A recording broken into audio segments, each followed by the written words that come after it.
Hola, ¿cómo están? Bienvenidos a todos y todas. Mi nombre es Ilene Guzmán Anaya, coordinadora de proyectos de la Fundación Gabo. Es para mí darles la bienvenida a este segundo seminario web del ciclo Desinformación sin filtro, lo que todo periodista debe saber, que realiza la Fundación Gabo con el apoyo de la Agencia Española de Cooperación Internacional para el Desarrollo, AECID, a través del Centro de Formación de Cooperación Española en Cartagena de Indias y en el marco del programa Democracia.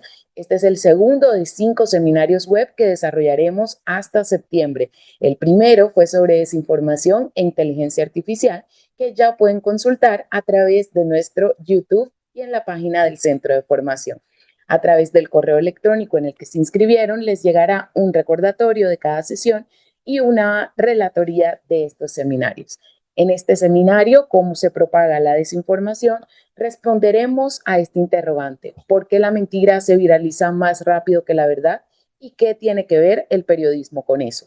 La desinformación no se propaga por accidente y, como se diseña para activar emociones específicas, se construye con narrativas probadas y se amplifica en sistemas que priorizan el contenido más polarizante. Aprenderás qué estructuras narrativas usan los desinformadores con éxito, cómo los algoritmos de las plataformas los convierten en tendencia y además cómo el periodismo puede amplificar la desinformación sin quererlo. En este espacio nos acompañarán expertos invitados. Lo va a estar moderando el periodista venezolano Gianfredi Gutiérrez, coordinador de Cocuyo Chequea, de Efecto Cocuyo, y compartirá el escenario con Franco de Ledone, investigador y divulgador, especialista en ultraderecha, autoritarismos y fortalecimiento democrático, autor del libro Epidemia Ultra. También nos acompañará Edgar Zamora, experto en alfabetización mediática informacional contra la desinformación para el fortalecimiento del periodismo e interacción con audiencias en DW Academy. Y también estará con nosotros Isabela Corduneanu, profesora e investigadora de la Universidad Autónoma de la Ciudad de México. Es doctora en historia y tiene 20 años de experiencia docente y de investigación en ciencias sociales. A esta hora le doy la bienvenida a todos.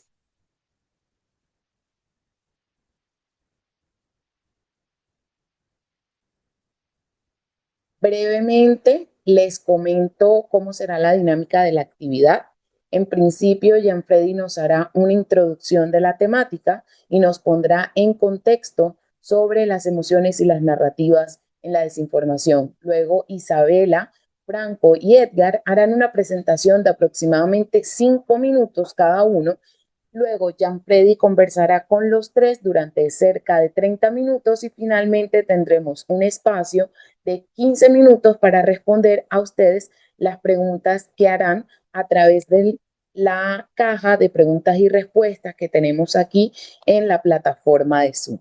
Bienvenido, Gianfredi. Bienvenido, Edgar, Franco e Isabela.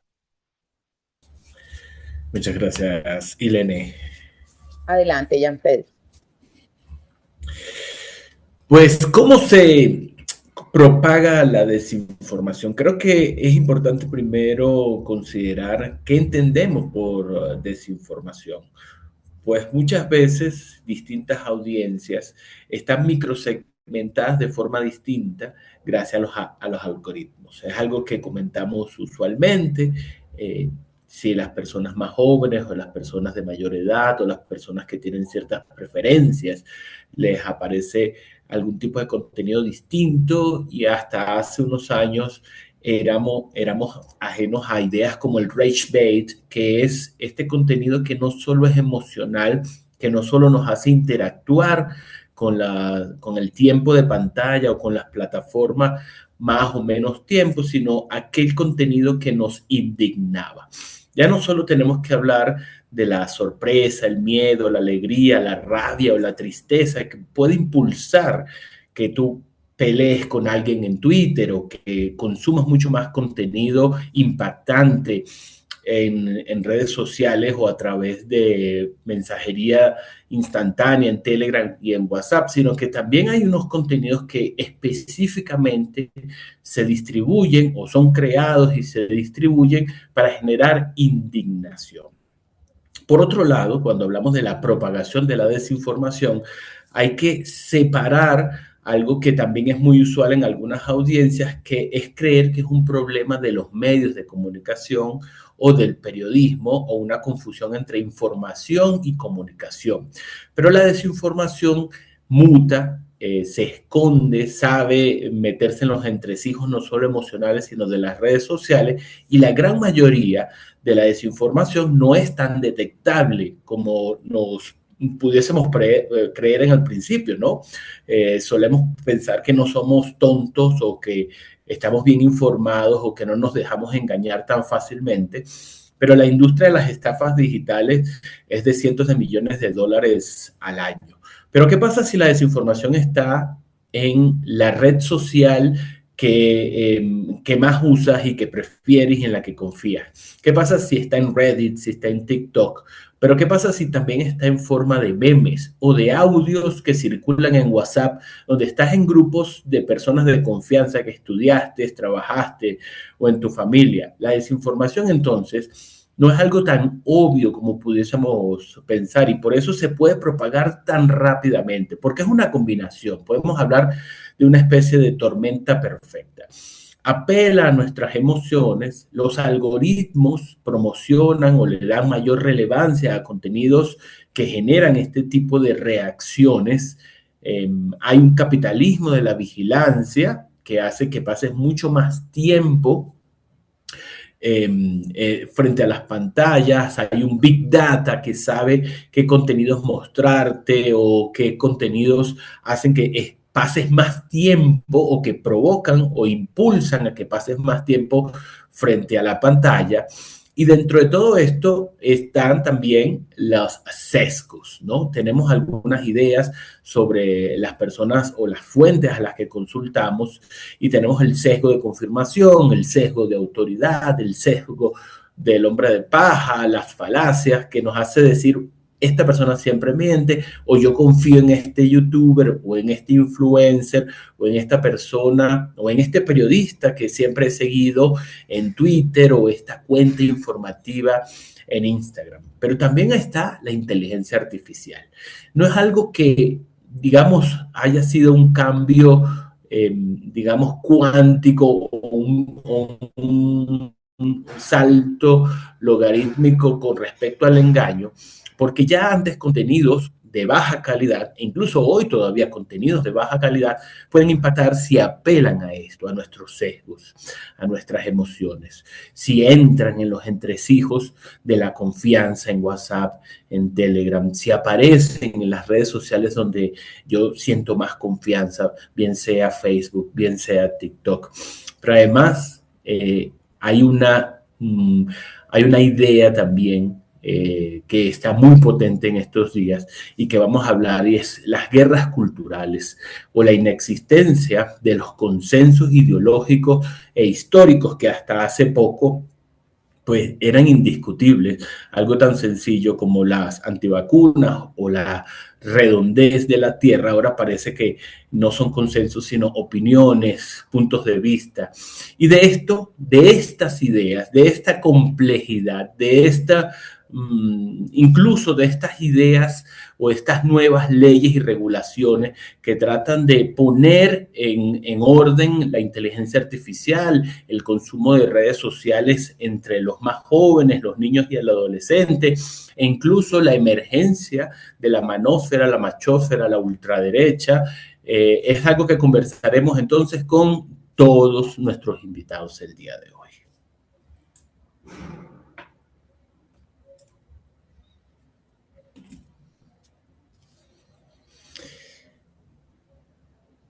Gracias, Gianfredi. Isabela.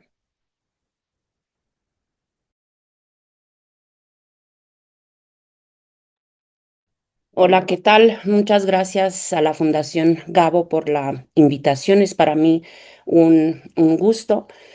compartir hoy con ustedes. Le pediría a Backup que me ayude con la presentación, por favor. Bueno, el tema de mi plática hoy es sobre las emociones, las teorías de las emociones y el papel que tiene las emociones en la desinformación. Y la tesis central, la idea central, podemos ir a la siguiente, por favor. La idea central es que no podemos acotar la desinformación solo a la idea de la información falsa o a los fake news. Mi propuesta conceptual aquí es pensarla como una circulación emocional, ¿no? Y la pregunta es por qué las mentiras se están viralizando más rápido. Hay estudios que sí ahora les voy a mencionar algunos, nos demuestran que la mentira se viraliza más rápido y se viraliza porque está emocionalmente bien diseñada. Entonces, la desinformación no es solo un problema de información, es un problema de circulación emocional. Podemos ir a la siguiente, por favor. Em, La, mm, la desinformación no es algo nuevo, esto lo tenemos que tener presente. Los rumores, en un libro, uno de los autores más importantes es Jean-Noël Capferrer, que desde hace 40 años escribió sobre los rumores y su afirmación más importante es que el rumor es el medio de comunicación más antiguo del mundo. Pero hay una diferencia hoy que es la parte tecnológica, los algoritmos.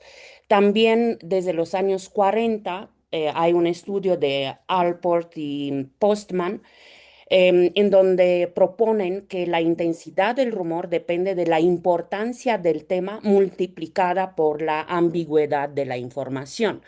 Y esto es una idea que sigue vigente. Elecciones, pandemias, guerras, migraciones reúnen precisamente estas dos condiciones. Entonces, una primera conclusión, más importante el tema, más probable que tengamos fenómenos de desinformación alrededor de esto.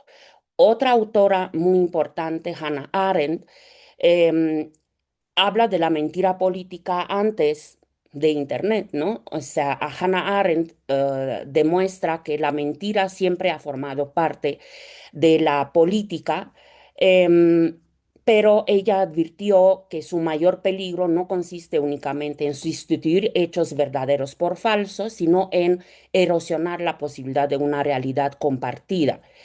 Em, Otro autor, Rodríguez Ferrandis, desarrolla esta genealogía y recuerda que la posverdad tiene antecedentes claros en la demagogía, la propaganda y la desinformación. Entonces, no tenemos nada nuevo. Lo nuevo es el diseño y, como decía, el soporte tecnológico. Y aquí podemos ir a la siguiente, por favor. Em, Tenemos varias teorías de las emociones, tenemos más de 30 teorías de las emociones y aquí digamos que lo más importante es que pasamos de considerar que la razón es el mecanismo fundamental de funcionamiento del ser humano a considerar que son las emociones. Digamos que el punto más importante en estas teorías es ver qué está primero, la cognición o las emociones. Y hoy en día hay varias teorías, como la teoría de la inteligencia afectiva o la teoría de Hot Cognition Theory, que mezclan las dos, ¿no? Entonces, también es importante pensar a las emociones más allá de una simple reacción en la idea darwiniana, ¿no? De reacción, porque tenemos emociones compuestos y más bien tenemos Muchos conceptos hablamos de emociones que se combinan entre sí para desarrollar afectos, para desarrollar sentimientos que son más duraderos que los afectos y que las emociones. Y al final todas estas se combinan para llegar a emociones que son socialmente y políticamente compartidas o crear, le llamamos también estado de ánimo o crear hasta un clima emocional. Y esto es muy importante porque va a ser todo el contexto en la cual también se desarrolla la información. Una autora importante es Sara Ahmed, que propone comprender a las emociones como procesos que circulan socialmente y se adhieren a personas, grupos y símbolos. Entonces, esto nos permite afirmar que las emociones no son un ruido que distorsiona la comunicación en general, sino constituye uno de los mecanismos em, fundamentales. ¿Podemos pasar a la siguiente, por favor? Y aquí tenemos varios estudios y varios autores. Uno de los más importantes, un artículo muy importante es de Weeks, se publicó en Science. Y, perdón, es el artículo de Vossoughi y Aral, que se publicó en la revista Science en 2018, y ellos demostraron que las noticias falsas viajan más rápido, más lejos y más profundamente que las verdaderas, y que observaron que las primeras provocan con mayor frecuencia miedo, asco y sorpresa. Otro estudio de Santana Chávez, Simón Astudillo, Penteado y colaboradores complementan esta evidencia mostrando que la desinformación política suele apoyarse en emociones negativas y además en procesos de polarización afectiva. Otro estudio de Weeks demostró que emociones como la ira favorecen la aceptación de información congruente con la identidad política. Estamos hablando nuevamente de sesgos, mientras que la ansiedad puede incentivar una búsqueda más cuidadosa de información. Entonces, la idea, el círculo que tenemos aquí en pantalla, es que tenemos una circulación emocional de las, de la desinformación. El rumor genera una narrativa, vamos a ver ahora cuál es la estructura. La narrativa activa emociones, la emoción produce interacción, la interacción es amplificada por los algoritmos generan viralización, la viralización refuerza la polarización alimenta mayor circulación emocional y llegamos nuevamente al rumor y a la narrativa. Entonces, esto es como el modelo que les propongo, del cual les propongo pensar el papel de las emociones en la desinformación. Em, y apunto dos ideas más. Es muy importante hacer la diferencia entre emociones que contienen los mensajes y las emociones que las audiencias sienten, porque no siempre coinciden. Si coinciden, entonces sí tenemos esta circulación emocional. Esto quiere decir que el mensaje fue diseñado de manera adecuada para transmitir ira y es lo que nosotros estamos sintiendo. ¿Podemos pasar a la siguiente, por favor? También solo apunto la idea de los algoritmos. Los algoritmos aprendieron a recompensar las emociones, o sea, no que favorecen las mentiras de manera directamente, sino que optimizan la interacción. Y esto sería como la gran novedad comparado con los tiempos anteriores a redes sociales. También es una cosa importante que las noticias falsas, la desinformación activan las emociones. Una pregunta que me hacían mis estudiantes, ¿cómo podemos saber que es una noticia falsa? Entonces, lo que yo les digo es, si sientes demasiada alegría o demasiado enojo, ojo, puede ser una noticia falsa porque nos activan. Y así como mencionaba Freddy, además somos seres humanos y tenemos nuestros propios sesgos. Pasamos a la siguiente, por favor. Entonces, ¿cuál es el reto del periodismo? Lo básico, siempre decimos verificar hechos, pero lo más importante es comprender la arquitectura emocional y esta circulación emocional que se da en la información digital. Um, ¿Cómo podemos, cuál es digamos, aquí el desafío del periodismo?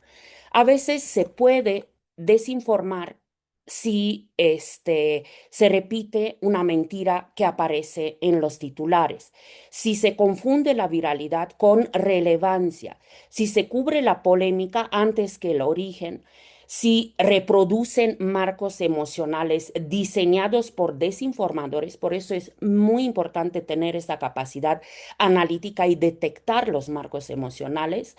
Y también se puede reproducir, el propio periodista puede reproducir la desinformación si convierte campañas coordinadas en tendencias.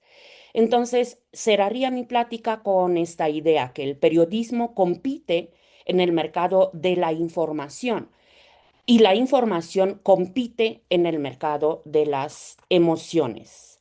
Muchas gracias. Les dejo aquí al final de la presentación, una bibliografía básica sobre estos temas que he tratado. Muchas gracias.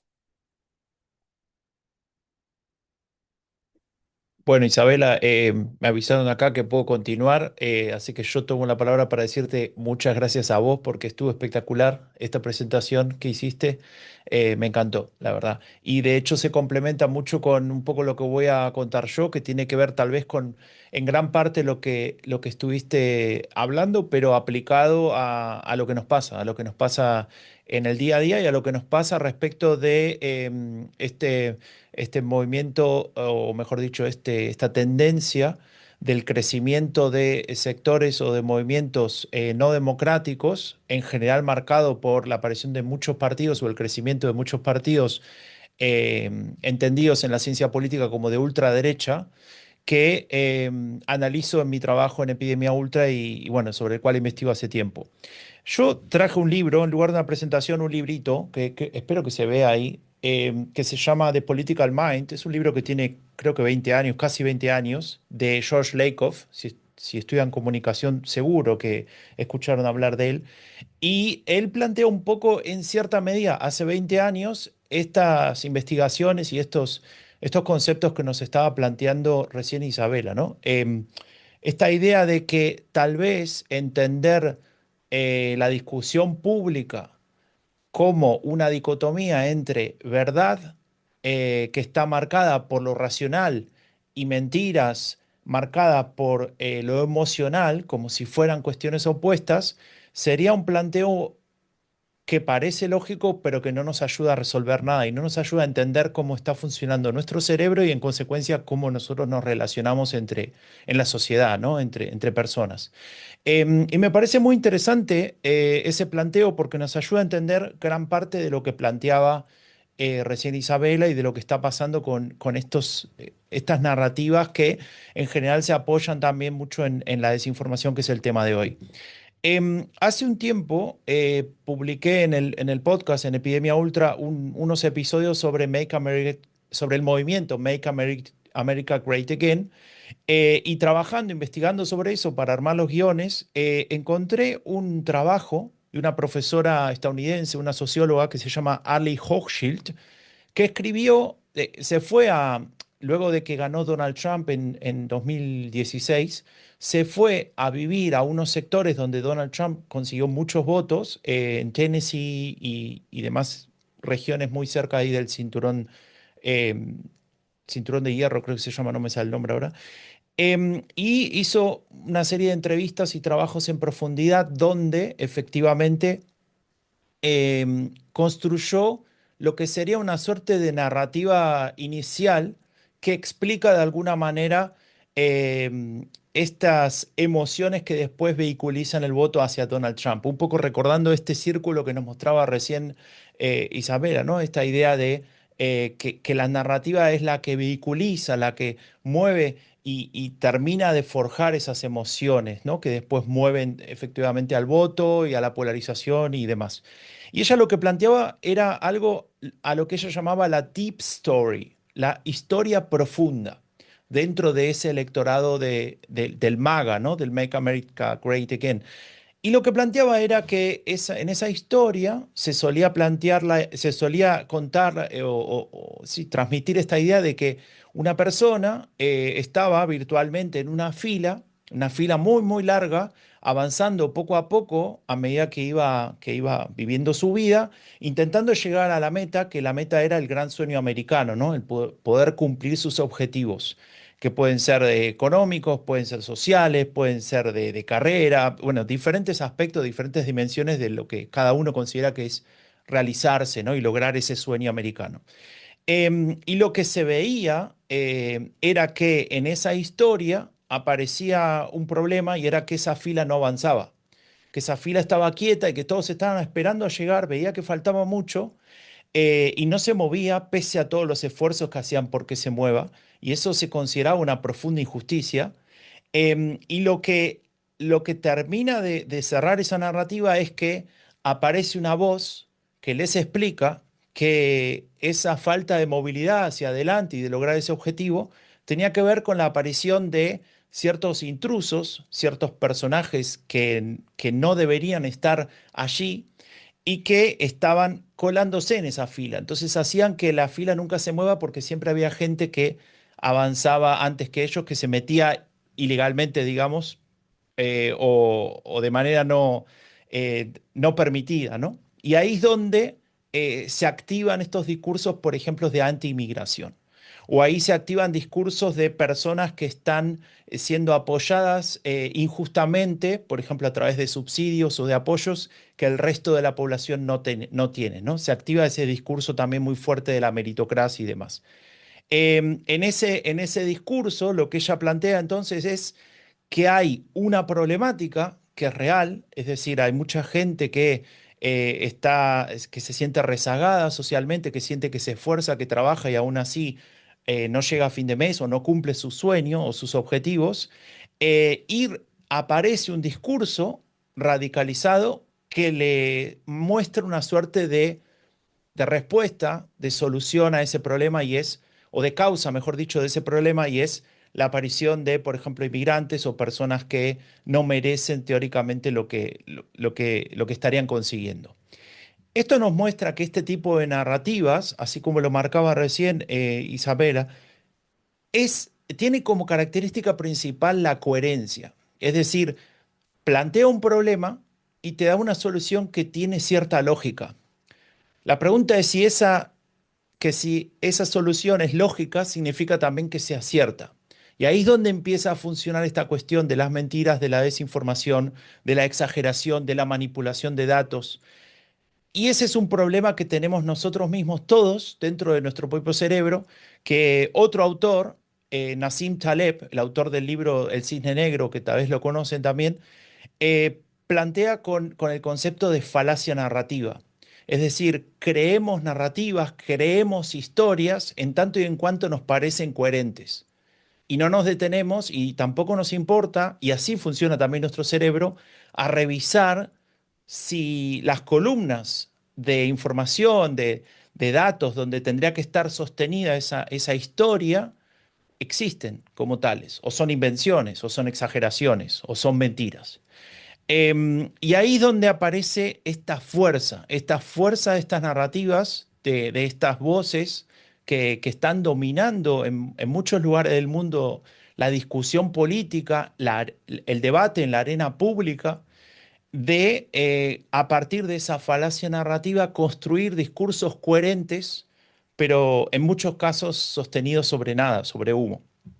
Y aquí viene, ese sería como un primer elemento, y aquí viene un segundo elemento que me gustaría transmitir y que tiene que ver con estas narrativas, y me parece que es una de las consecuencias principales de por qué son tan fuertes y por qué se sostienen y por qué a veces cuesta combatirlas si lo pensamos en racional versus emocional.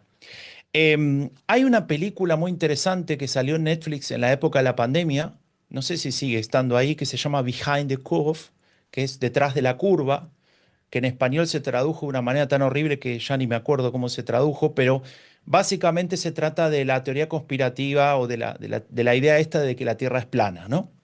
Ustedes saben que hay un grupo de gente que piensa que en realidad esto es una gran mentira de la NASA y que que la Tierra sea redonda, sino que es plana y que hay un plan ahí para ocultarnos la verdad. Muy bien.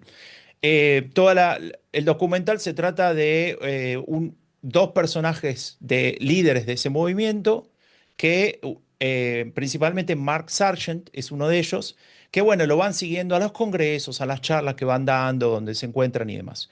Y en esas discusiones hablan, ¿no? Y profundizan. Y hay un momento muy interesante, se las voy a poliar total, no, seguramente no la encuentro, no la vayan a ver, pero hay un momento muy interesante que van en una ruta, una carretera, en auto, y el periodista le pregunta a Mark Sargent, este jefe o este líder de este movimiento terraplanista, si yo te pudiera demostrar de alguna manera, con evidencia que no puedes rechazar, que la Tierra efectivamente es redonda y no plana, como decís vos, ¿aceptarías eso?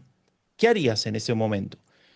Y es interesante porque en el documental te dejan casi un minuto de silencio, lo dejan, te dejan esperando la respuesta y se nota que el señor este está pensando qué voy a decir ahora, y al final le termina confesando la verdad y le dice, bueno, aún así seguiría sosteniendo que la Tierra es plana.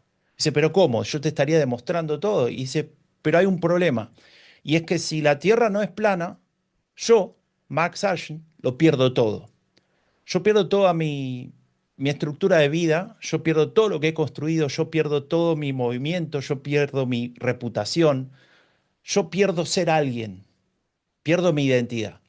Y yo creo que ahí está la clave de esas narrativas, especialmente cuando ya se transforman en teorías conspirativas muchas veces, o como las que le conté antes, de la Deep Story, porque lo que dan esas narrativas, además de potenciar esas emociones, de darte esos relatos coherentes para encontrar una respuesta al enfado o al resentimiento, también te da el hecho de pertenecer, de tener una identidad respecto de algo, y de ahí la gran dificultad para desmontarlas, la gran dificultad para que una persona que ya ha aceptado y cree en una determinada narrativa y la ha internalizado como propia, dentro incluso a veces de su propia biografía y su propia forma de entender el mundo, que eso está basado en mentiras, en manipulación, en desinformación, exageración, etcétera. Ahí es donde está el mayor problema y ahí es donde está el mayor desafío, no solamente de los científicos como Isabela, que trabaja eso a fondo, o de lo que hacemos o lo que hacen los periodistas, ¿no? De tratar de transmitir eso y ver cómo lo enfrentamos, sino de toda la sociedad en su conjunto. Así que para cerrar, porque creo que ya estoy en los 5 minutos, em, yo creo que estas narrativas son tan fuertes y tenemos que entender esas dimensiones para poder trabajar sobre eso, porque primero que nada, nos dan la posibilidad de sentirnos escuchados, especialmente cuando no nos sentimos así, especialmente cuando nos prometieron un mundo que no está cumpliendo esas expectativas, y hoy en día yo veo un problema muy profundo respecto de la democracia y esa lógica, porque crece la idea de una democracia como instrumento y no como forma de vida y sistema de valores. Entendemos a la democracia, o al menos se empieza a distribuir un discurso a través de la política, pero también discurso en el día a día, en la interacción interpersonal, de que la democracia es un instrumento. ¿Y esto qué quiere decir? Que si la democracia es un instrumento, debe servir para algo. Y si esa función no es cumplida, por ejemplo, satisfacer ciertas expectativas, habría que cambiar ese instrumento por otro para cumplir esa función. Y si tenemos que cambiar la democracia como sistema por otro, bueno, yo me pregunto seriamente cuál es ese sistema que tiene que venir.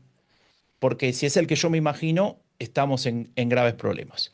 Y para cerrar, esas narrativas nos dan algo razonable para entender eso, pero sobre todo, lamentablemente, nos dan la chance de radicalizarnos, de tener que sostener esa narrativa porque la hicimos propia y porque esa narrativa también nos lleva a potenciar ciertos aspectos radicalizantes. Algunas personas tienen más posibilidades o sesgo o tendencia a radicalizarse, algunas personas tienen menos. Pero aún así, eso genera no solamente la polarización que se marcaba antes, sino también esa posibilidad de que nos radicalicemos y que efectivamente esa sociedad sea más difícil, en esa sociedad sea más difícil convivir. Así que bueno, ahí lo dejo y le doy la palabra con mucho gusto a Edgar. Muchas gracias. Hola, bueno, muchas gracias Franco, Isabela, súper interesante sus presentaciones y muchas gracias también a la Fundación Gabo por la invitación. Bueno, digo, se ha dicho prácticamente todo, ¿no? Yo un poco eh, quiero pintar un esquema en donde podemos ubicar a los actores, a estos actores que intervienen justamente no solo en la desinformación, sino un poco en cómo se mueve y cómo funciona el ecosistema de medios y de la información y además de eso, pues algunas ideas de buenas prácticas y retos, digamos, que no hemos sabido superar desde el periodismo, ¿no? Entonces, voy a compartir ahora la pantalla y entiendo que se ve, ¿no? Sí, ok. Entonces, un poco hablando del esquema, ¿no? Pensamos primero en las audiencias, ya todo se ha dicho antes, ¿no? Las audiencias reaccionan a veces inconscientemente a los contenidos que son más emocionantes, ¿no? Ya lo decía Isabela, lo ha vuelto a decir Franco, y bueno, tampoco es tan difícil darnos cuenta que la mayoría de los contenidos, si no es que todos los contenidos en redes sociales, incluyendo los propios desde el periodismo, están apuntando a hacer sentir algo a la audiencia porque eso lo que hace es que favorece, digamos, el contenido en estos algoritmos, ¿no? Dependiendo cuán emocionantes son esos contenidos, luego hace que las plataformas los mantengan más tiempo conectados. Es decir, si son más emocionantes y la gente se queda más tiempo conectada, está haciendo un doble check para que las plataformas siga reproduciendo ese contenido y siga haciendo que ese contenido aparezca a diferentes personas, ¿no? Pero finalmente, con toda la emoción y con todo cómo funcionan estas estructuras, sí hay que decirlo, y bueno, lo acaba de decir ahora mismo Franco con la historia de los terraplanistas, eh, finalmente la gente va a creer lo que quieren creer, ¿no? Lo que va mucho más con su sistema de valores, lo que hace clic con lo que cree, con lo que piensa, con lo que siente, y difícilmente cada vez se vuelve un poco más complicado sacarles de eso digamos, explicarles una cosa que no sea algo en lo que crean, ¿no? Luego están los big techs, ¿no? Que al final son son el juez y son el parte y además dictan las reglas de cómo funcionan, sobre todo estas plataformas a las cuales como personas periodistas, como medios de comunicación, les hemos entregado por completo la distribución del contenido, ¿no? Entonces, también funcionan así estas plataformas porque a estas plataformas les interesa que eso funcione así, porque también les sirve a ellos para ubicar, para fijar ideas que a ellos les conviene o que a estas plataformas les conviene fijar, ¿no? Cuando digo las plataformas o estas Big Tech, ya saben, ¿no? Estoy hablando de esas 5 o 6 empresas a nivel mundial que prácticamente son dueñas de todo el ecosistema de redes sociales y ahora de inteligencia artificial, ¿no? Entonces, ¿qué hacen estas empresas? Bueno, crean un hype, crean un furor, digamos, alrededor de sus propias plataformas, de las de los supuestos básicos tecnológicos que hacen. Que hacen que el mundo siga girando, que el mundo prospere, que el mundo progrese, ¿no? Y ese hype, ese furor alrededor de sus propios productos hace que pues puedan tener una influencia bastante grande, si no es que completa, en todas las esferas. Y cuando hablo de todas las esferas, no solo son las esferas de las audiencias, sino también las esferas de los gobiernos, las esferas de, digamos, los tomadores de decisiones en el mundo, ¿no? Una cosa que es importante y que es importante saber también, que cuando estas plataformas fijan estas ideas, lo hacen en términos muy simples, es decir, sin matices, ¿no? Entonces, administran el juego, todo lo hacen en términos muy simples, es decir, es blanco o es negro, este desarrollo tecnológico es súper bueno, no, o esta parte es súper mala, digamos, está todo muy en términos binarios, todo lo venden así y todo funciona así. Y eso también apoya un poco a esa tendencia a la radicalización de las personas, ¿no? Porque las personas ya no entienden, ya no encuentran los grises, ¿no? Si no es blanco o es negro. Y el contenido viene dado en esos términos, no solo el contenido propio de las plataformas y de estas empresas, sino también en general, digamos, de cómo se presenta la información e incluso la desinformación, ¿no? Obviamente, ¿no? Em, Sus plataformas y las herramientas, incluidas la inteligencia artificial, están diseñadas para satisfacer sus propios intereses. Eso también, digamos, es algo que es muy claro. Y, digamos, la forma como funcionan estas plataformas es porque a ellos les interesa que funcione de esto, ¿no? Porque primero eso les genera ganancias, ¿no? Les genera dinero, les genera plata, pero les genera atención, pero además les ayuda a posicionar sus propias ideas y todos sus intereses en todas las esferas, como decía antes, ¿no? Y luego estamos, pues, desde el periodismo, ¿no? Que por un lado jugamos el juego de las plataformas, porque como dije antes, son estas plataformas o estas grandes empresas son al final quienes controlan la distribución, ¿no?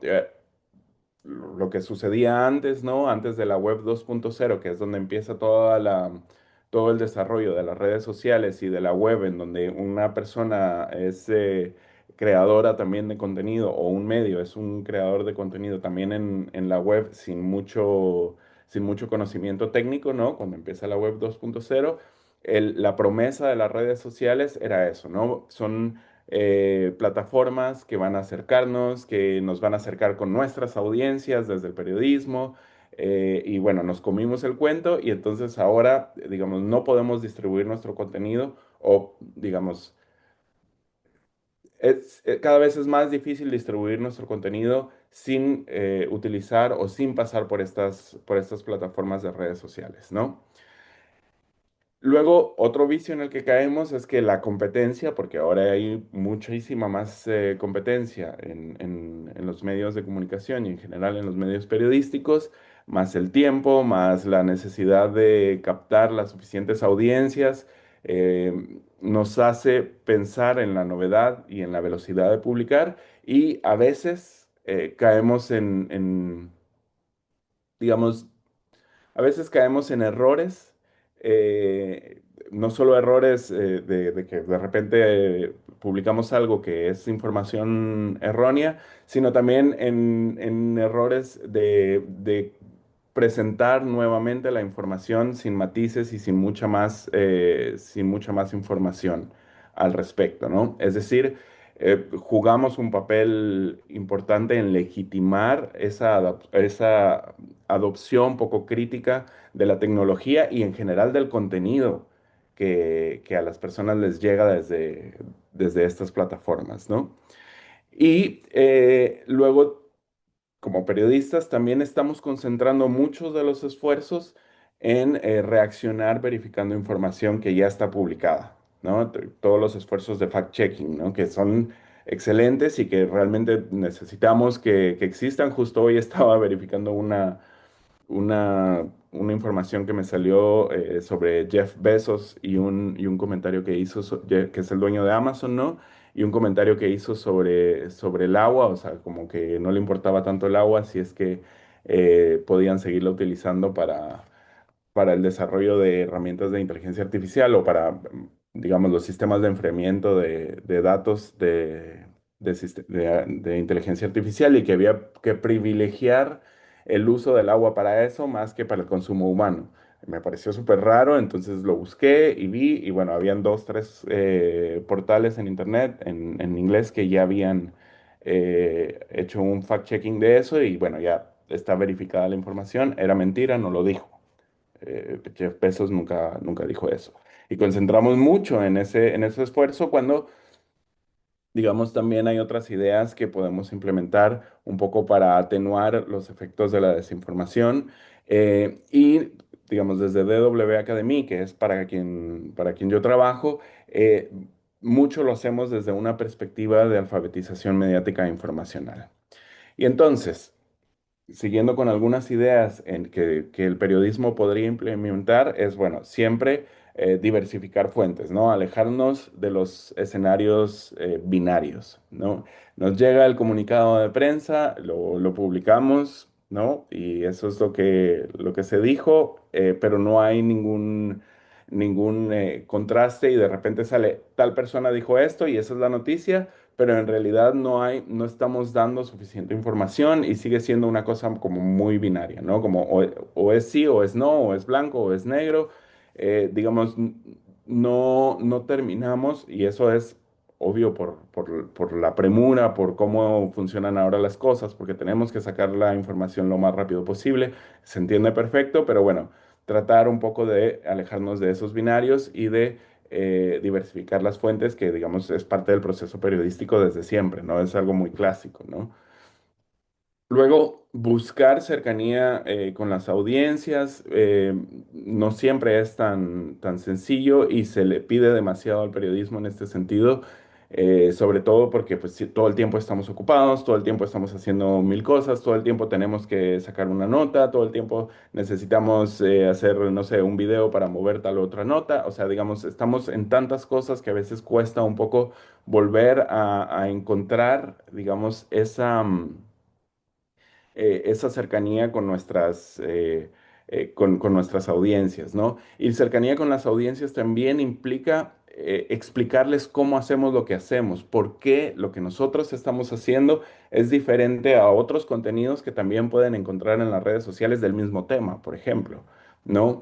¿Qué implica hacer una nota como la que nosotros hacemos? ¿Qué implica hacer una investigación, una mejor investigación? ¿Qué implica contrastar las fuentes, ¿no? Incluso explicar qué tipo de contenido pueden encontrar en nuestro medio de comunicación, qué es una columna de opinión, por ejemplo. Mucha de la desinformación circula a través de columnas de opiniones, ¿no? Y la gente lo toma como una noticia.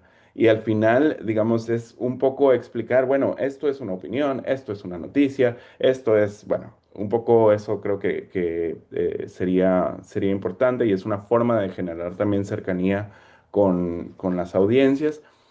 Em, y luego hay que tomar en cuenta también otra buena práctica es acordarnos que muchas de las narrativas son viejas. O sea, Isabela nos presentó desde dónde vienen algunas narrativas, ¿no?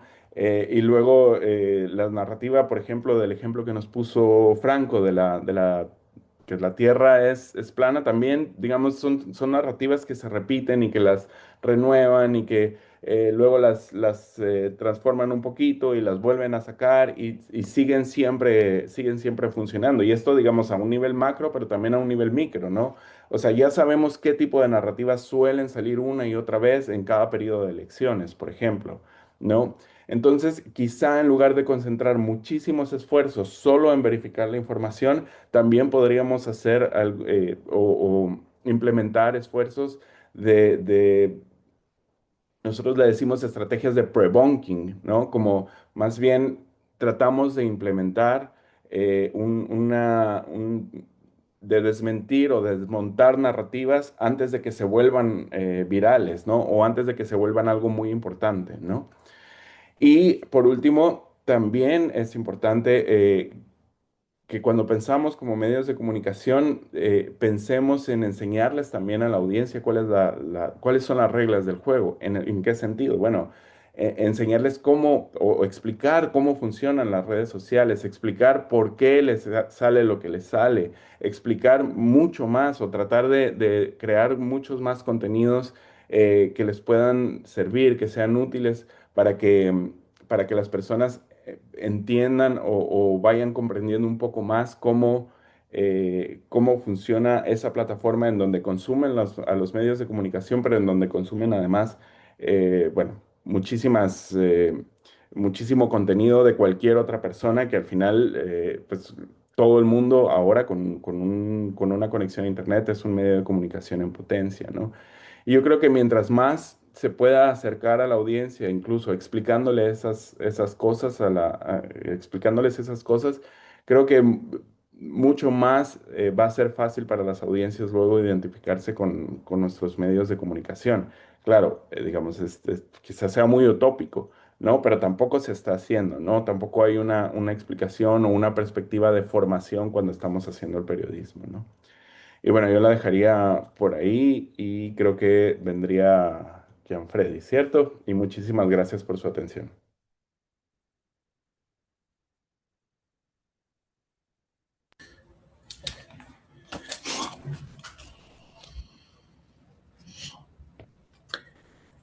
Muchísimas gracias, Edgar. Creo que te adelantaste en lo que yo hubiese preguntado sobre qué hacemos, ¿no? ¿Cuáles son las posibles soluciones? Pero quiero rescatar, digamos, los tres conceptos que yo diría que son más relevantes de los que escuché. La circulación emocional, que dijo la profesora Isabel, la falacia cognitiva, ¿verdad? Que nombró Franco, y además esta ambivalencia que tenemos los periodistas, los que hacemos fact-checking o los que quisiéramos no distribuir desinformación en nuestros medios o que haciendo reporterismo diario, nuestro trabajo, aunque no sea de verificación, no queremos distribuir verificación, que digo, desinformación, es esa mirada que los tres mostraron de autoexaminarse, ¿no? De, en lugar de creer que la desinformación está allá afuera, es algo que nos compete porque tenemos sesgos, porque hay emociones, porque incluso tenemos nuestros propios hábitos de consumo de información. Nosotros hemos alimentado a los algoritmos, decía Isabela, con nuestros propios sesgos. Cada quien tiene un sesgo de autoridad particular. Franco también hablaba, por supuesto, de cosas que tenemos atávicas, ¿no? La falacia cognitiva, es decir, ya hay algunas ideas, preferencias que tenemos y que los algoritmos aprovechan, ¿no?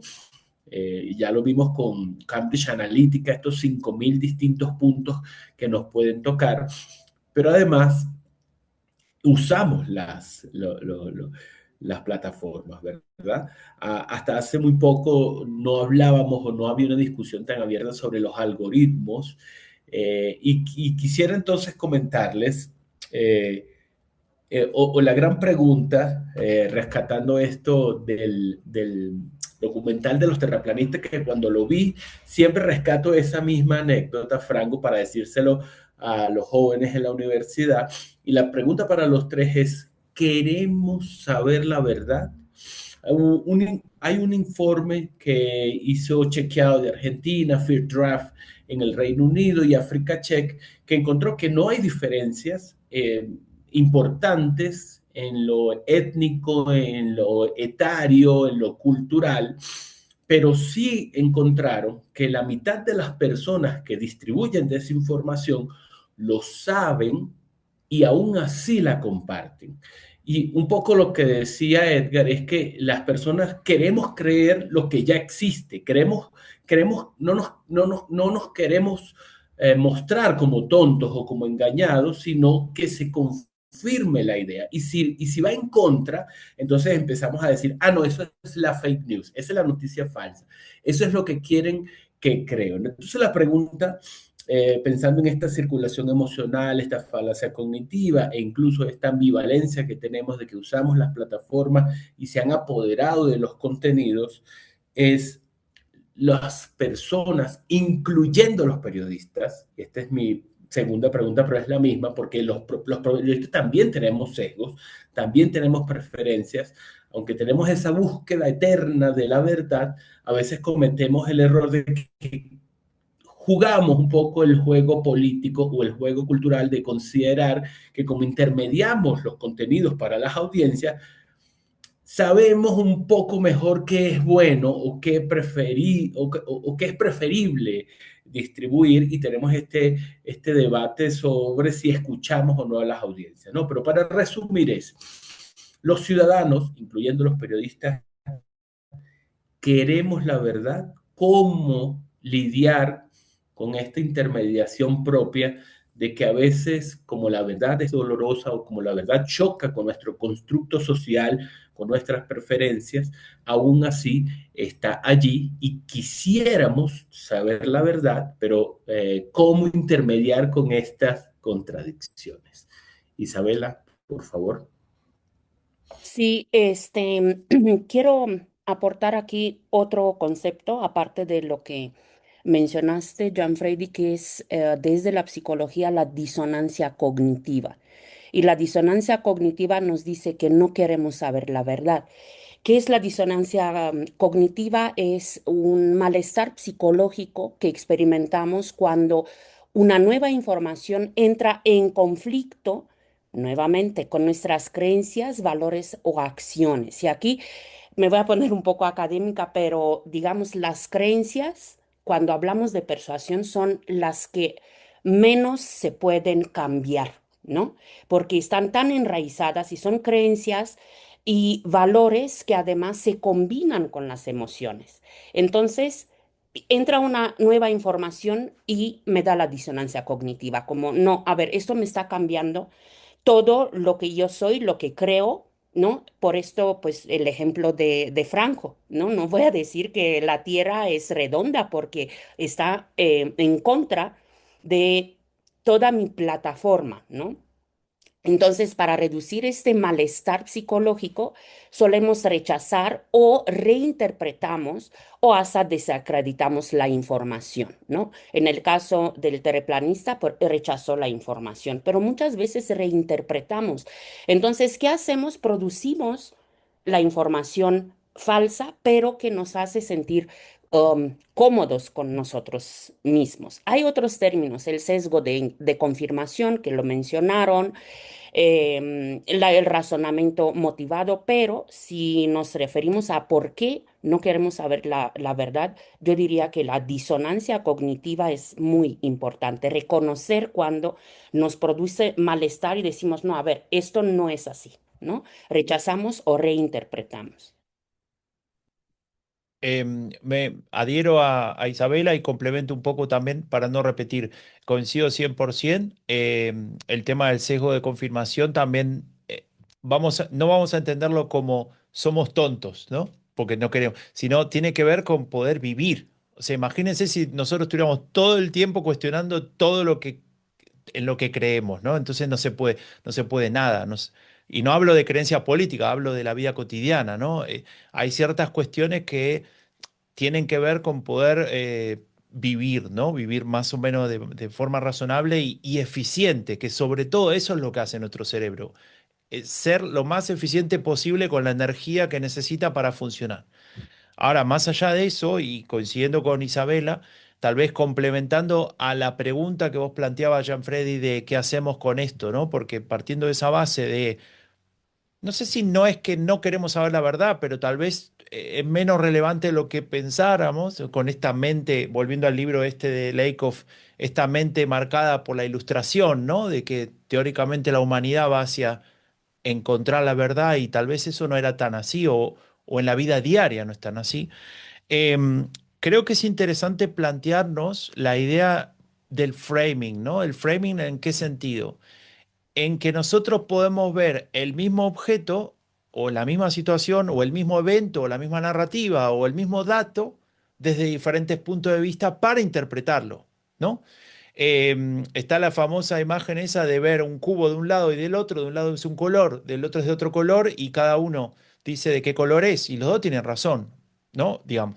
Entonces ahí es donde me parece que está la clave para empezar a pensar cómo discutir sobre un tema. Si se plantea un debate sobre migración, por ejemplo, y aparecen elementos de desinformación o teorías conspirativas, etcétera, bueno, tal vez se puede plantear un debate sobre migración, pero desde otro punto de vista, sin caer en esa narrativa, sin dedicarse solamente a intentar desmontarla. No, no es que eso esté mal, ¿eh? Está bien, incluyendo ahí el fact-checking y demás, pero sí tal vez pensar en si tengo que discutir con mi tío en la mesa de Navidad sobre que él tiene tal posición política o lo que sea, y yo otra, bueno, seguramente no nos vamos a poner de acuerdo poniendo argumentos sobre la mesa y sopesando a ver cuál tiene más razón que el otro y demás, porque ese tío y yo tenemos nuestros puntos de vista. Ahora, si nosotros encontramos la base común de valores, incluso si querés de emociones, que podríamos plantear para empezar a ver esos elementos que podemos compartir, ahí tal vez sí se empieza efectivamente a construir en conjunto una posición respecto de un tema determinado. Puede ser, insisto, político o no, ¿eh? Y creo que esa es una de las claves para entender cómo nos manejamos frente a la desinformación. Yo creo que tiene que haber un frente, si usamos la metáfora bélica, si se quiere, un frente más fuerte, ¿no? Esto del fact-checking, esto de sentarse a discutirlo, de decir, no, esto no es así y demás, pero tiene que haber también soft power, tiene que haber un poco de diplomacia, tiene que haber una forma de poder discutir con esto sin decirle al otro o sin hacerlo sentir al otro que vos lo considerás un idiota o una persona que no está formada o que solamente piensa con sus emociones y su estómago y no usa el cerebro, ¿no? Porque ahí sí que no vamos a ningún lado. Estoy hablando del nivel, si se quiere, más de base, ¿no? Después las élites políticas y las discusiones ahí arriba es otra cuestión. Pero bueno, lo dejo ahí ahora. Sí, ahí súper rápido un poco lo que dice Franco, ¿no? Ahí, a eso me refería con los matices, ¿no? Como hay tan poca información en donde se presenta todo matizado y más bien todo se presenta o blanco o negro, entonces es porque por eso nunca se encuentra el terreno común, ¿no? Un poco solo para complementar. Yo voy a aprovechar la fecha para preguntarles sobre algo inevitable que es el Mundial de Fútbol. Porque muchos jóvenes le dicen a distintos periodistas, sobre todo cuando nos ven las caras, que ellos no consumen medios tradicionales, no van al cine, no escuchan radio, no leen periódicos y por tanto sienten alguna especie de inmunidad, porque no consumen estos contenidos políticos y creo que Franco buscaba la forma de explicar que hay otros contenidos y por eso aprovecho de tocar esto, porque DW, por ejemplo, y otras agencias han resaltado como el uso de inteligencia artificial para señalar presuntas protestas de equipos de Irán, de México, de Sudáfrica, la hipersexualización de las mujeres que presuntamente están en las gradas saludando, la manipulación informativa sobre la familia de Messi. Es decir, eh, hay en toda en el ecosistema informativo hay posibilidades de desinformar, porque además hay estos temas que ustedes acaban de señalar, que puede ser el sexismo, que puede ser el racismo, que puede ser la migración, ¿no? Una especie de nichos o grietas, los entresijos, que a mí me gusta decir, donde se puede colar la desinformación. Entonces, aquí sí les voy a pedir son consejos. ¿Qué le podemos decir a estas audiencias que como solo consumen contenido cultural, por ejemplo, o contenido que pasó con el show de Bad Bunny en el Super Bowl y está pasando ahorita en el Mundial, que como consumen mucho más contenido de entretenimiento, de influencers, de salud, de bienestar, creen que están libres de desinformación o que tienen una mayor capacidad de detectarla porque no es tan peligrosa como la polarización electoral, que te dice que vayas a votar o que no vayas a votar. ¿Cómo lidiar con este contenido que parece no ser tan lesivo? Pues yo les diría una frase famosa del feminismo: lo personal es político. Y la política está en todo. El show de Bad Bunny fue totalmente político. Estuvo lleno de símbolos, de significados, o sea, se presta un análisis de semiótica visual porque fue un show de protesta, ¿no? Por eso se enojó el señor Trump tanto. Entonces, si yo les diría, les daría estos ejemplos, ¿no? Porque se creen, o sea, los jóvenes creen esto. Si yo consumo este el contenido cultural, ¿no? Esto no es político, claro que sí es político. Si consumo contenidos de salud, también hay política y porque hay influencers que les pagan ciertas marcas, ¿no? Por esto, por ejemplo, en Instagram hay una campaña de médicos liderada por un médico mexicano que está en Nueva York. Lo estoy siguiendo porque se me hizo muy importante esta contracampaña de médicos, de hacer una red en Instagram, en TikTok, justo para desmistificar a los influencers de salud, ¿no? Y esto tiene que ver también con política, con negocios. Entonces, lo que les diría, hoy en día no podemos tener cajones separados. O sea, todo se está en un mundo globalizado, en un mundo de redes, en un mundo, además, como nos enseñaba Edgar, ¿no? En un mundo de intereses comerciales. Es imposible decir que esto no existe. Un ejemplo, mi país de origen, en Rumanía, hace un poco más de un año tuvimos elecciones presidenciales, hace 2 años, y las elecciones presidenciales ganó un candidato de ultraderecha, seguro Franco se sabe el caso, y las elecciones fueron anuladas por la primera vez en la historia del país, fueron anuladas por la Suprema Corte por injerencia rusa a través de influencers de TikTok, y lo demostraron en la Corte. Entonces, pues es un ejemplo para entender, y no eran contenidos políticos, eran contenidos culturales, pero que, por ejemplo, alimentaban mucho el nacionalismo rumano, el sentimiento anti-húngaro, anti-minorías, ¿no? Y eran totalmente disfrazadas, no de contenido político, porque sabían que los jóvenes no consumen contenido que le huele a política. Esto sería mi intervención. Dejo el micrófono.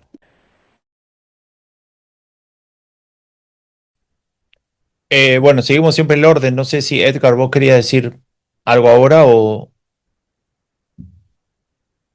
Bueno, Dale, voy. dale. A ver, muy breve también. Primero, yo creo que no hay una respuesta todavía para eso, ¿no? Esto que planteas vos, Freddy, de decir, confío más en una persona que me sale ahí, ahora se llama esto del head talking, ¿no? Una cabeza que habla en mi teléfono antes de irme a dormir, que me explica cómo tener más músculos o cómo comer mejor o cómo hacer que me comunico con mi gato.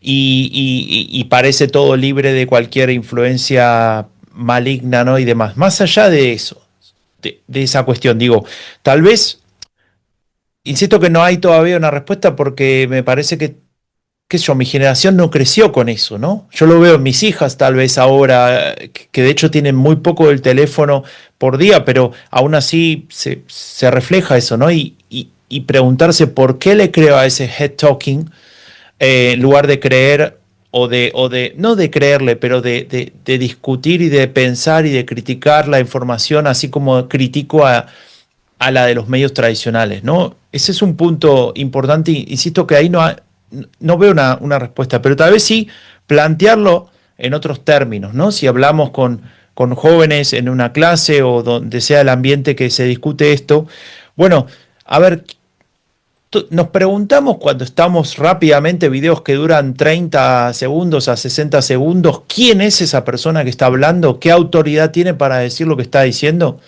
Y insisto, saliéndonos de la política, ¿qué sabe esa persona de que haciendo tal ejercicio a mí me va a hacer mejor o peor a mi crecimiento de hombros o a mi espalda, ¿no?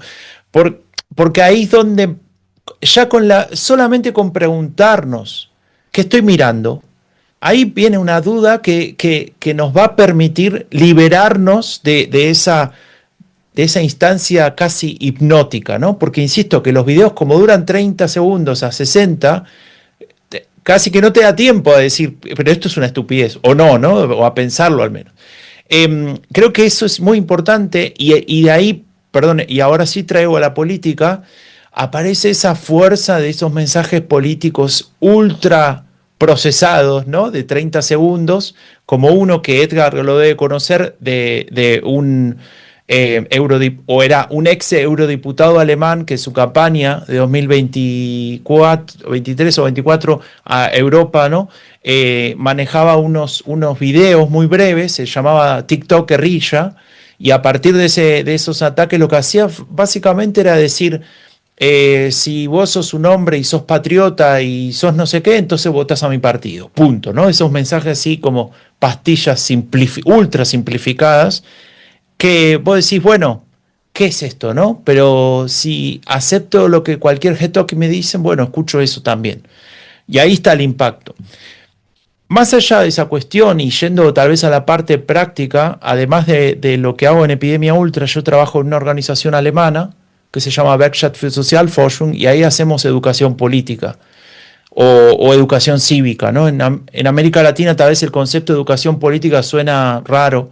En Alemania es muy común y tiene que ver con el pasado nacionalsocialista que aparece como la base democrática del país y la idea del nunca más puede aparecer eso. Y la única forma de que nunca más aparezca eso es defender la democracia y que haya una alfabetización democrática constante, ¿no? Y en esa lógica hay muchas organizaciones que trabajan ahí y trabaja, entre otras, esta. Y ahí es donde trabajamos, por ejemplo, conceptos de educación cívica para no hablar de política hablando de partidos o de lo que pasó en el medio de comunicación tal o lo que se discute en ese medio o demás, sino hablar en otros aspectos que igual nos llevan a la política, ¿no?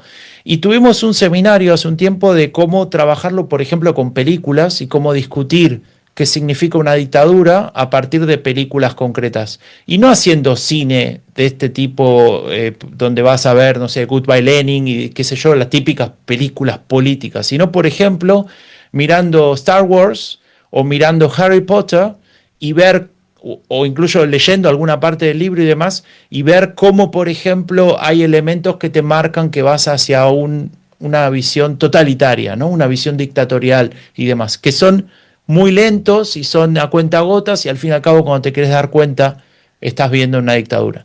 Tal vez ahí aparecen elementos donde se puede pensar en, a través de esa cultura pop, cultura popular, también introducir elementos donde vos decís, bueno, pensá a partir de esto si esa es la sociedad en la que querés vivir y que te permitan a vos tener la vida que querés llevar adelante, ¿no? Y bueno, yo luego también estaba pensando ahorita que hiciste la pregunta, bueno, hace muchos años, ¿no? Cuando empezaban las radios en internet, yo escuchaba una radio por internet de México que se llamaba, bueno, ahora se llama diferente, pero en esa época se llamaba XS Grita Radio, ¿no? Y, y me encantaba, ¿no? Era una radio como muy alternativa y ponían mucha música rock y así. Y, y tenía un promocional que decía, ¿cómo, cómo resolver o cómo, no, decía, cómo mejorar la radio FM que no sirve del todo, ¿no? Y luego decía, apagándola, XS Grita Radio, ¿no?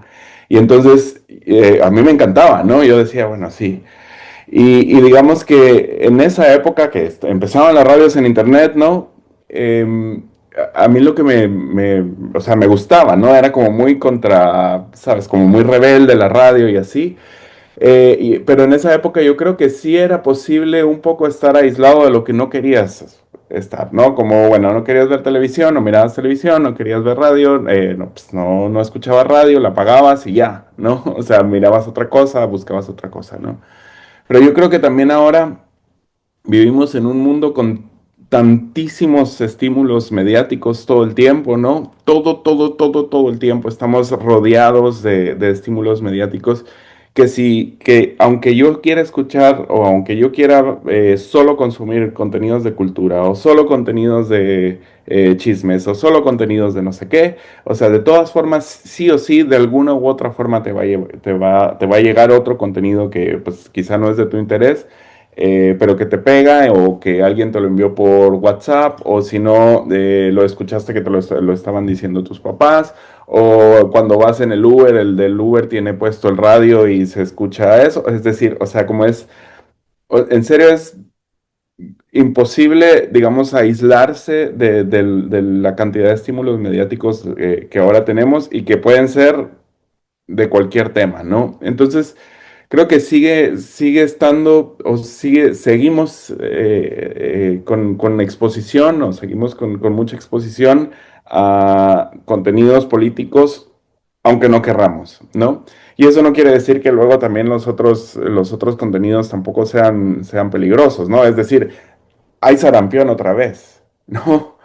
Hay un montón de influencers de salud, ¿no? Que hay una campaña súper grande contra el tema de la vacunación y ahora, por ejemplo, Estados Unidos hace como 2 meses lo declararon otra vez con sarampión, es decir, ya no es un país libre de sarampión y eso es un efecto directo, digamos, a que hay personas que de repente solo les interesan los contenidos de salud, pero de repente solo están escuchando una cierta tendencia de esos contenidos y de repente pues ya otra vez tenemos una enfermedad que básicamente estaba erradicada, ¿no?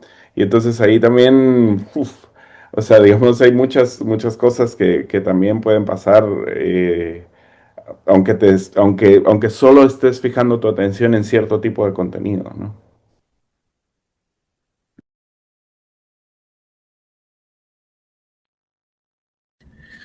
Muchas gracias. Me hiciste recordar también mis primeros pasitos en el Internet de los 90. Irene, no sé si vamos a leer algunas preguntas que haya enviado la audiencia o puedo hacerle otra pregunta directamente. Vamos a hacer las preguntas del público, que tengo varias muy interesantes, porque ya se nos está agotando el tiempo. Entonces, por aquí, Alfredo Velasco, de Usuarios Digitales, nos pregunta, ¿los medios reportan los perfiles o redes de desinformación a las plataformas o autoridades de ciberseguridad? Y si es así, ¿cuál ha sido la acción concreta de esos actores?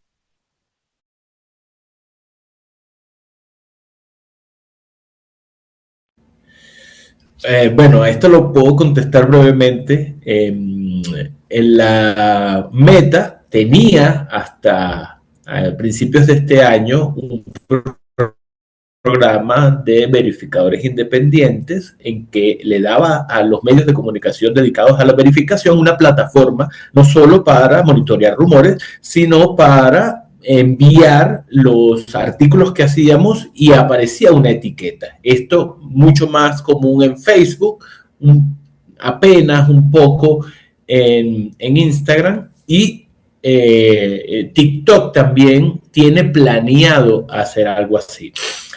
Sin embargo, pasan dos cosas.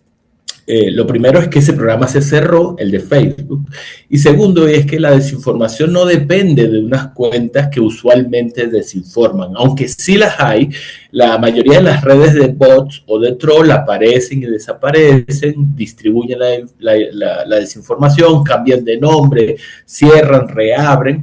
Entonces, digamos que eso sería es una eterna carrera y aunque sí se reportan contenidos que se repiten una y otra vez, los verificadores les llamamos los zombies, porque aparecen una y otra vez. Esto no es una carrera que se vaya a terminar porque tú señales una lista de los 100 peores desinformantes.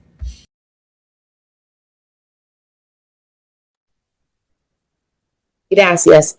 Bueno, Lilia Vélez pregunta, ¿qué pueden hacer los periodistas y otras instituciones, por ejemplo, las universidades u otras instituciones educativas para contribuir a la alfabetización mediática?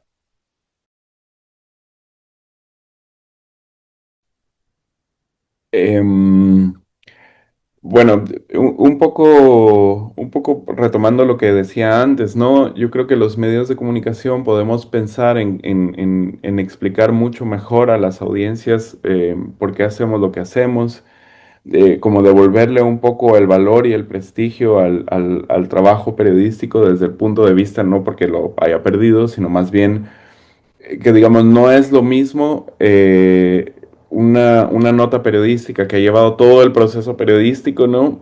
Que un influencer que te está hablando sobre el mismo tema, ¿no? O sea, como hay una investigación detrás, hay un trabajo detrás, hay entrevista de fuentes, o sea, sabes, como, pero lo que pasa es que a nivel redes sociales tienen el mismo valor. ¿No? Digamos, o sea, no es evidente que el medio ha hecho un trabajo arduo detrás para publicar esto y el influencer quizá ¿no? Digamos, si fuera un influencer o cualquier otro medio pues, de estos que no tienen credibilidad o que se dedican a compartir información dudosa, ¿no?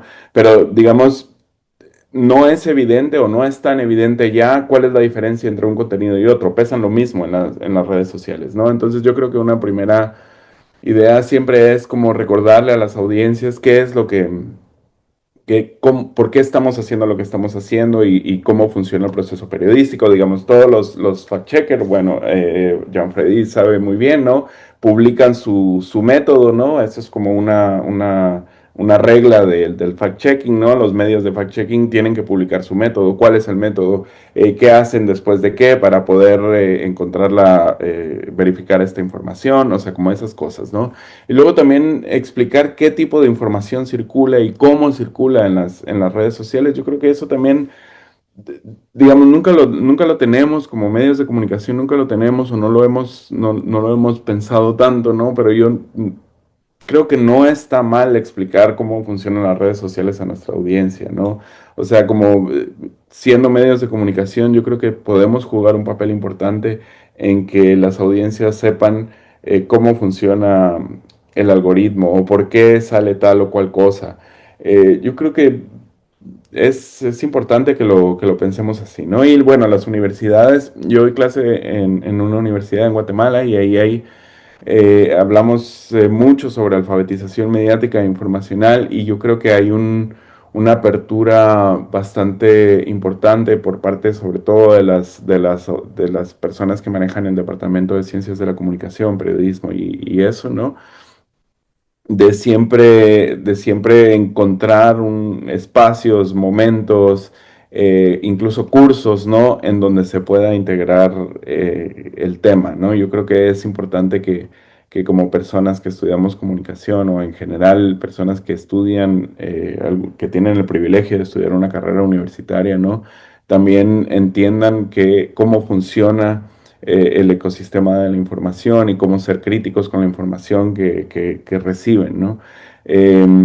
Porque al final es un problema de comunicación, sí, pero sobre todo es un problema de educación también, ¿no? Entonces yo sí creo que digamos, una estrategia bien planteada en sistemas educativos de alfabetización mediática e informacional, sí podría pues, o sea, digamos, es una forma de atenuar la desinformación, ¿no? O sea, al final la desinformación es multidimensional, entonces, digamos, es una pequeña forma de atenuar la desinformación.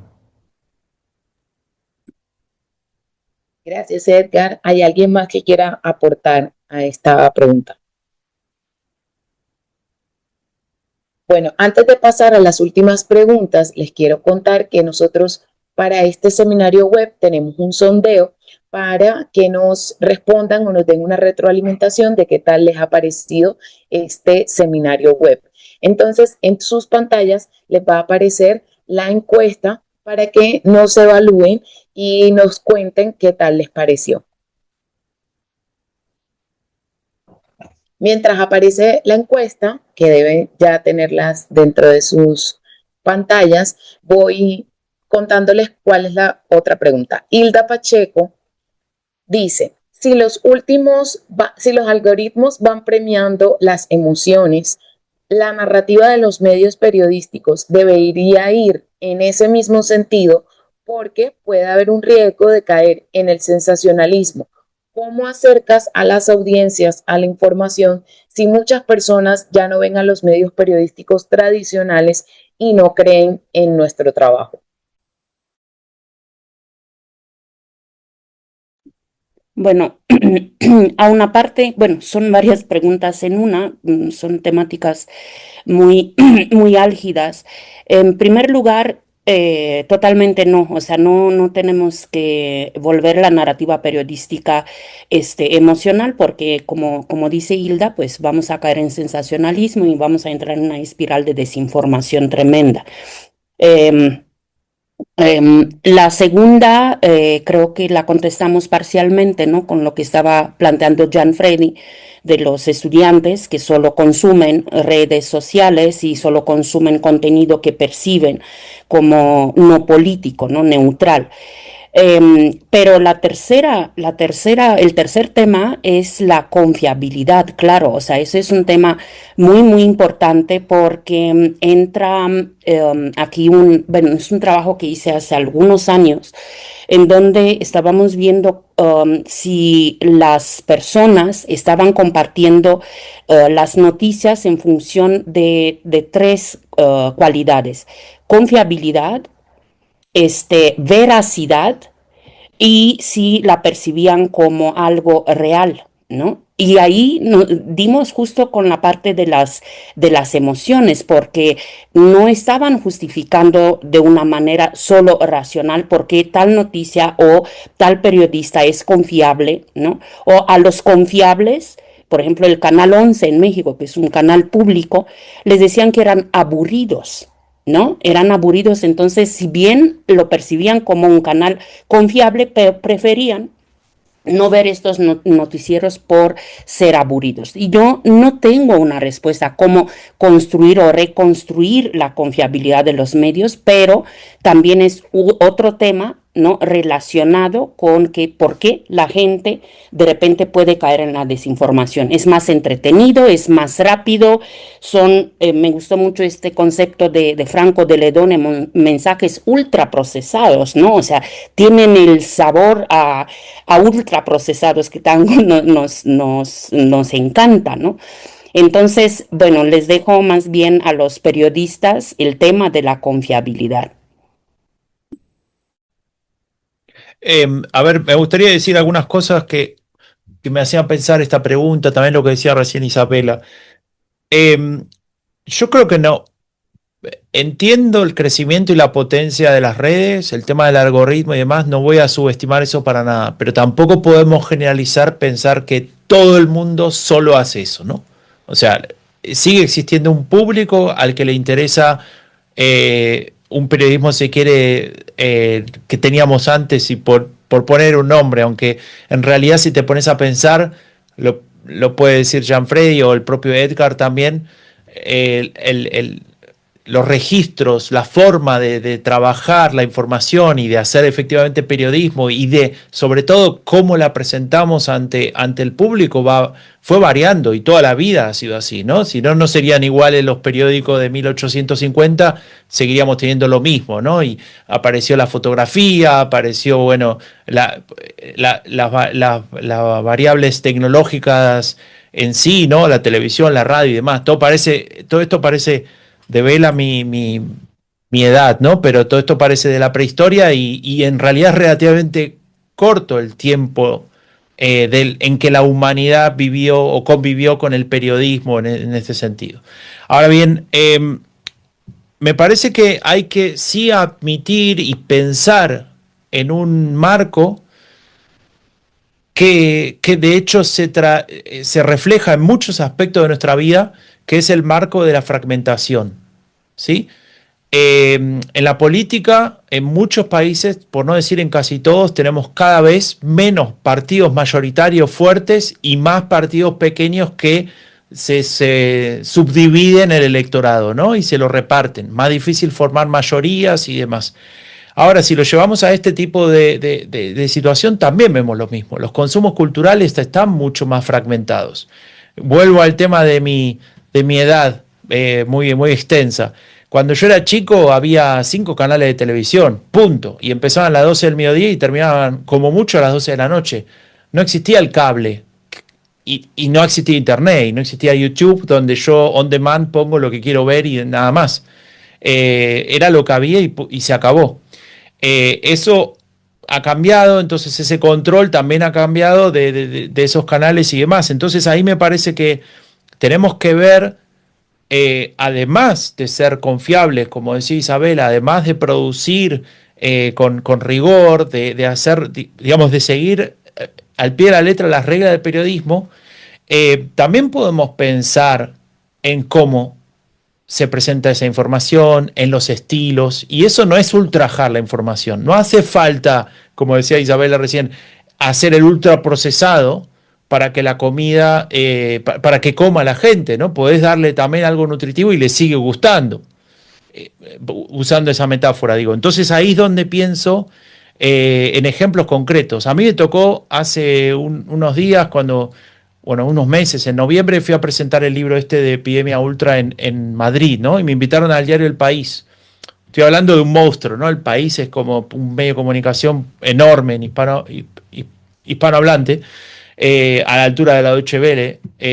Y cuando entré ahí, bueno, un amigo que es periodista ahí me llevó un poco a recorrer el edificio. Y ellos tenían una parte de su redacción inmensa, además de las típicas secciones y demás, una parte, de hecho un poco apartada, con una lógica propia de colores y demás, que eran el lugar donde estaban los chicos que producían los contenidos para Reels de Instagram y de TikTok, dentro del edificio del País, ¿no? Pero trabajando con sus propias lógicas y con su propia forma de producir ese contenido. Entiendo que no todos los medios pueden hacer una cosa así, ¿no? Es una cuestión también de inversión y de capacidad, ¿no? De lograr eso y demás. Pero digo, un medio tan potente que realmente tiene su peso específico tan claro, ¿no?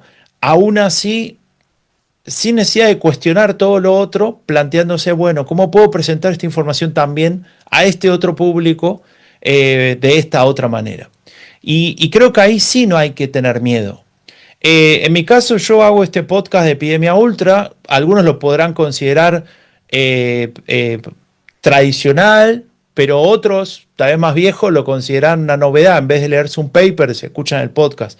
Es una forma nueva o no nueva, pero digo una forma diferente de ofrecer lo mismo, insisto, que se puede leer en un artículo largo de una revista especializada, o tal vez la información que se pueda encontrar en los medios de comunicación más tradicionales. Creo que esa es la clave, ¿no? Tratar de pensarlo dentro de ese rigor periodístico y de siguiendo esas reglas, ser creativo en ese sentido. Y ahí yo creo que no hay necesidad de autolimitarse y decir, no, esto no se puede hacer porque así no se hace. Creo que al contrario, si somos creativos podemos competir con esa desinformación hasta cierto punto, ¿no? Obviamente que hay limitaciones, pero hasta cierto punto es algo positivo.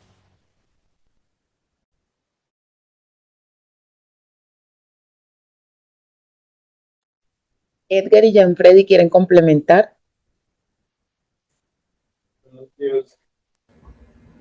Yo creo que no, o sea, a mí me parece tal cual lo dice Franco, o sea, siempre existe la necesidad de encontrar formatos que nos acerquen a las audiencias y si las audiencias están recibiendo de cierta forma, o sea, como lo ideal o lo óptimo sería justo pues, tratar de encontrar ese formato que pueda ser mucho más sencillo para la audiencia. Siempre, digamos, justo encontrando formas de no, sí, de no caer en sensacionalismo, ¿no? Lo que decía también ahí la persona que preguntó, pero en general, pues tal cual dice Franco, ¿no? Creo que los periodistas solemos sufrir con el tema de los videos de TikTok. Incluso me han aparecido invitaciones a cursos como cómo informar correctamente sin bailar en TikTok, ¿no? Creo que tenemos esta idea de que somos ajenos a estos espacios. Y lo que diría es, tomando la palabra de Franco, es que todavía hay otros espacios algorítmicos o no algorítmicos donde podemos innovar, como los memes, ¿no? O como los podcasts, como los videocasts. Incluso creo que los hilos de Twitter, aunque suenan un poco antiguos ahora, todavía son espacios donde los medios de comunicación pueden hacer cosas. Y los videos, los reels para Instagram, pueden mantener un formato híbrido, ¿verdad? Entre lo algorítmico, lo digital o lo pensado para las plataformas y el formato televisivo que conocemos. Creo que tenemos que explorar, ahora se habla mucho del newsletter, del Substack, parece que también hay unas audiencias que quieren volver a leer, que quieren volver a lo que alguna vez fueron los blogs y aquel debate sobre si éramos ciudadanos o periodistas, pero básicamente en el combate de la desinformación y en esta oportunidad que dice Edgar, incluso de explicar cómo funcionan las redes sociales, habría que explicar que además hay otros espacios digitales no algorítmicos y que son una fuente confiable de información. Bueno, muchísimas gracias, Gianfredi, Franco, Edgar e Isabela, por este contenido tan valioso para este segundo seminario web que sé que es de mucho provecho para comunicadores, periodistas, quienes están conectados a este seminario web y quienes lo podrán ver posteriormente. También le doy las gracias a los y las periodistas que han estado compartiendo material e información relevante a través del chat, de estudios, de noticias que han sacado o cursos sobre de combate a la desinformación y que es material que puede aportar a todo nuestro trabajo. Gracias por compartir este espacio. Les recordamos que tenemos todavía 3 seminarios web más donde conoceremos herramientas para verificar la información, cómo funciona la desinformación en contextos críticos como elecciones o guerra y cómo investigar a los desinformadores. Para quienes consultan si pueden acceder a las sesiones, en una semana aproximadamente o la próxima semana estará disponible esta sesión en el canal de YouTube de la Fundación Gabo y en el Centro de Formación, en una página web del Centro de Formación de la Cooperación Española, que también les compartiremos a través de los correos a los cuales fueron inscritos y también les llegará un resumen, una noticia con los aprendizajes y las lecciones de estos seminarios web. Muchísimas gracias y que tengan un feliz resto de día. Muchas gracias.